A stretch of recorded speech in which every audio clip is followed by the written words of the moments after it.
Bago tayo pumunta ng farm, ayan, i-flex ko muna sa inyo ang tindahan ng tuyo. So, sa hindi nakakaalam dyan, ayan, ang tuyo na to is si sister muna ang nakatoka. Kasi nga si sister, ayan, naalala niyo yung Prinex kong bahay na nag-blessings din na doon kami, andun din sila madam. Ayan, na pag-decide niya na hindi na muna siya babalik ng ibang bansa sa Saudi. Ingay. Hindi mo na siya babalik ng Saudi kasi parang nakulangan daw siya sa isang buwan. Isipin nyo naman, 2 years yung pagtatrabaho niya doon. And then, isang buwan lang yung binigay ni amo niya sa kanya. So, ayan, iyak nang iyak siya kasi parang ayaw pa daw niyang bumalik ng Saudi. So, eto, ang display sa aming labas ng bahay. Siyempre, meron na din siyang mantika, toyo, may mga saging na. And then, with itlog, ayan, si Bunso naman yung ano niya to, supplier. Si Bunso naman yung supplier ng mga itlog natin kasi nagtatrabaho siya sa basta mga supplier ng mga itlog. So, itong mga tuyo, ayan na siya. Available pa din dito sa ating labas ng bahay at may mga kahoy pa para sa mga sige na, bili na kayo dito, char. And then may saging at yung mga tuyo yun is mas pinamura siya mga sisi kasi tingnan niyo meron ng 30 pesos, meron ding pusit na tag 50 pesos at ganitong mga isda, ayan, 20 pesos lang, mas pinamura siya. Hindi siya kagaya nung akin noon na may 100 pesos. Ito mas affordable kasi ayan, may titiki 15 siya Tingnan nyo, 15 lang. Ito naman yung 50 pesos na mga dilis. And yung itlog niya. So, meron tayong mga alamang-alamang din dito. Ayan. Tapos meron pa doon, tag 15 din yan. 15 pesos. Diba?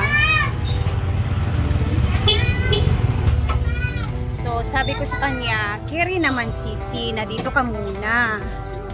Basta, maghanap ka lang ng parang parang konting pang araw-araw na ititinda. Kaya naman yan. Basta laban lang talaga sa buhay. So, ayan na, let's go na. Ako ngayon sa aking laging binibilhan na mga pang baking, no? Malapit lang po sa bahay. Dito ako bumibili ng mga ingredients natin for baking. Man is meron din talaga dito kasi ang hirap maghanap ng mga dito pang baking na mga ingredients. Meron din silang mga llanera doon ng mga molders. Ayan, dito ako bumibili. Ang dami nilang food color. Namoy kuan ate, ube powder. Ayan, ang dami nilang mga flavors dyan o chocolate, ube powder, or chocolate powder na. Ayan. Ang baking? Nakabitbit ako. Nakabili ako ng mga cocoa powder, mga ube powder, para sa mga future natin na lulutuin soon. Okay, let's go. Tayo sa upay-upay ni Ate Charin. Ay, sinegosyo na si Ate Charin. Balik ka sa ta. Maring, congrats. Balik ka sa ta. Ano naman sa kaan? O gani. So, bilhan natin sa Ate Charin para meron siyang Kanang balik kuan ha. Balik 600. So, baka. Ano ba? Adi. Pang babae lagi? Unahan ma'am. Kayo, ma'am. Kay okay mo diya. Para ako lang. Wala mo dala nga kanina. May mura na gusto na tino dito na kita. Kada man tinukay-ukay before dito. At siya, ganun ko sa mga plain food. O gani. So, bilhan natin si Ate Charin para meron siya ano.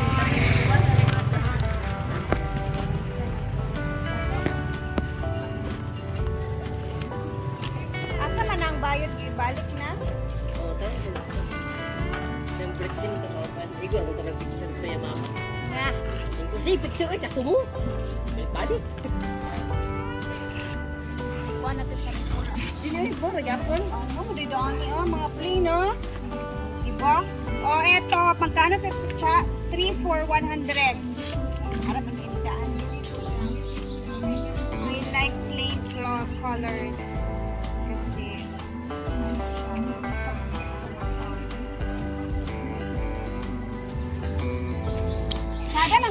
maganda sana to talaga sa farm kasi may mga ibang mga guest doon na hindi nakapag-bit-bit ng damit. So, may option sila na ukay-ukay. Paminsan-minsan, bit-bitin ko naman yung ukay-ukay mo. Oo. Ayun mo ta.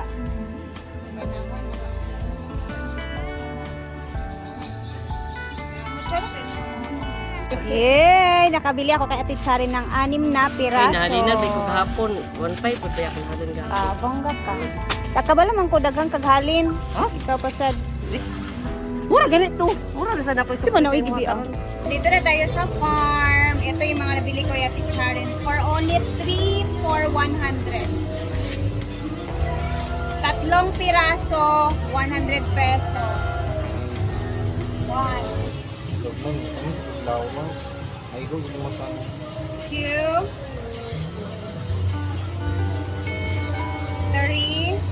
puro gray.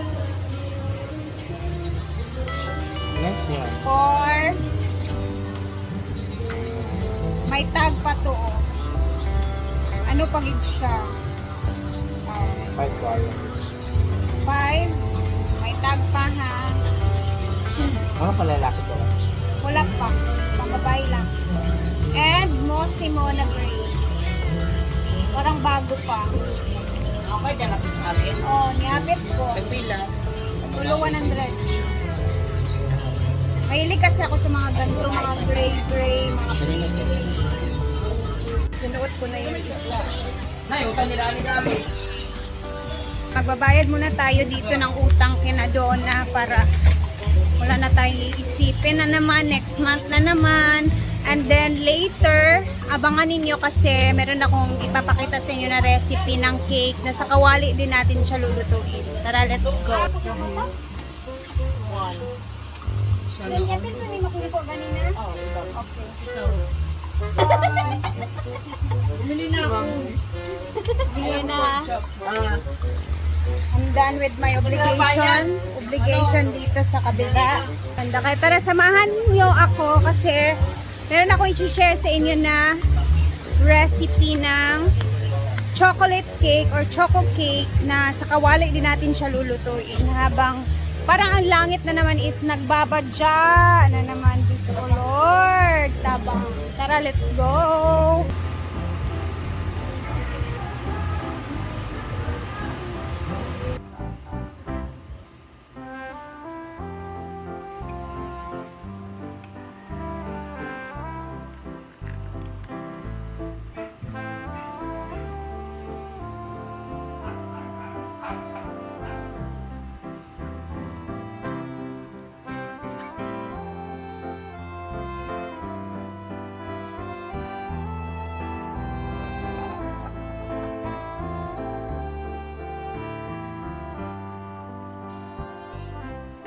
Flatten lang natin yan.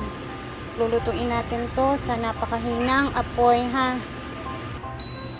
Siya lulutuin no. O natin. Tapos pinakamahina yung gagamitin natin dyan. Tatakpan lang natin siya. Ayan. Ito na yung ginamit ko kasi ayokong sumingaw siya eh. Yung takip kasi na ito na maliit is ganyan siya. May butas siya pag sakto. So ito na lang. So, hindi talaga siya mahanginan sa loob.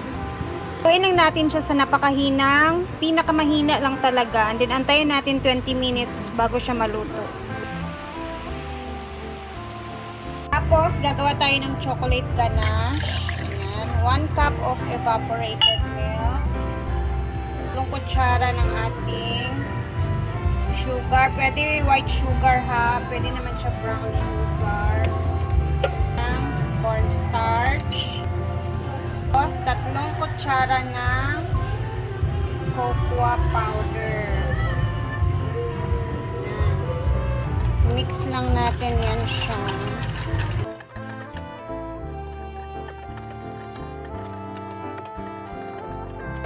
Sa mahinang apoy lang, i-mix lang natin ng i-mix hanggang lumapot po siya. Mamaya makikita natin yung itsura nito pag naluto. Yung itsura niya, ayan, malapot na siya, no? Diba? See that? Pag nakita ninyong ganito na yung itsura niya, stop na yung apoy. Sakto na yan siya.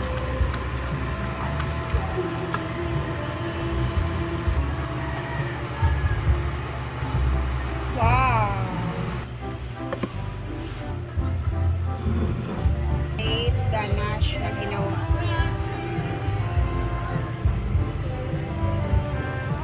Toppings natin yan.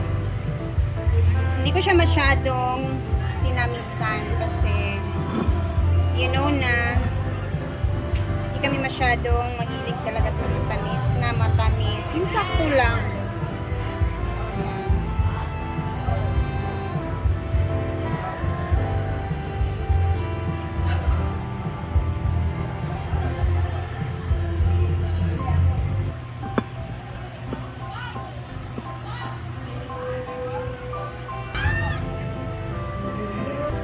Perfect! Siya, bali dalawang mixture ang aking ginawa. Para magkasya sa amin, no? Perfect! Ito yung texture niya, no? O, diba? That's the texture. Pag chocolate is matamis. Mas tamis na. Ito is sakto lang siya. Sakto lang yung tamis. O, diba? Napakadali lang siyang gawin. And then, ano siya? Tsara di ako na lights. So, ako titikim. Well, yung mga kasama namin iba dito is tulog. Kasi parang magbabadya na naman ang langit.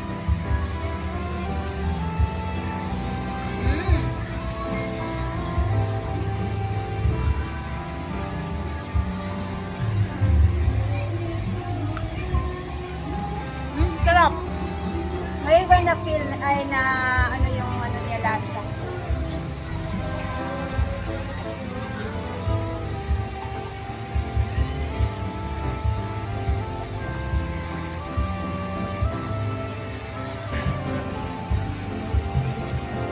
Kunami siya. Nag-crave kog sweet mango drink. Parang something. Kaya na kauna ni bukan ha. Sometimes kasi pag nag-crave tayo ng matamis, sabi nila sa prutas daw natin kunin yung sugar. Yung prutas, kasi healthy siya. Minsan kasi yung katawan daw natin nag-crave talaga ng matamis. Pag low sugar. Ako, dili kay kung karang kape, di ba ako nagsintra lang sa ilumay. Pagkalipungon ka, kay kulang pa og sugar. Lebod tong bilar. Lebod tong bilar. Nangangamoy pala siya. Lamin siya dahil ang iya Ganache. toppings. Wala niya ko na kayo kanal. Pag siya saan na ba? Magwala siya tira na ba niyo? Pero di sa kaon. Sige, go! Perfect siya pang coffee ngayon. Hindi siya masyadong matamis. Babret, no? Hindi siya sumo. Hindi siya nakakasawa. Hindi siya mga sumo. Ito na kagkako. Madali ba? Patik ba?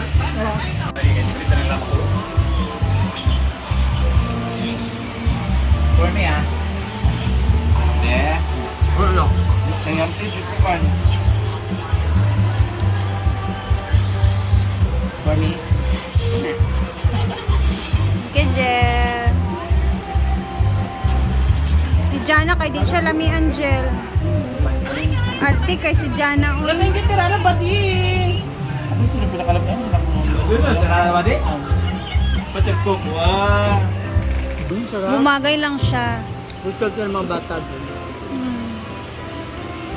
Gusto ko maubos. Love it. Kasi yung iba nahihiya kumuha. Luluto na ako ng order ng customer. Marami?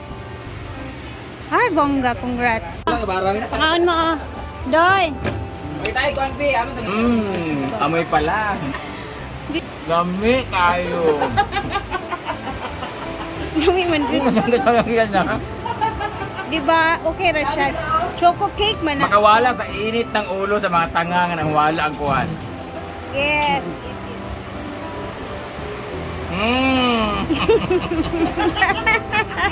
Nami kayo. Tsada ni thumbnail. Nami kayo. Gani. Ano ba siya? Ang ilalom ram. Hoy, bitne. Murag hita ni Ma'am sa G.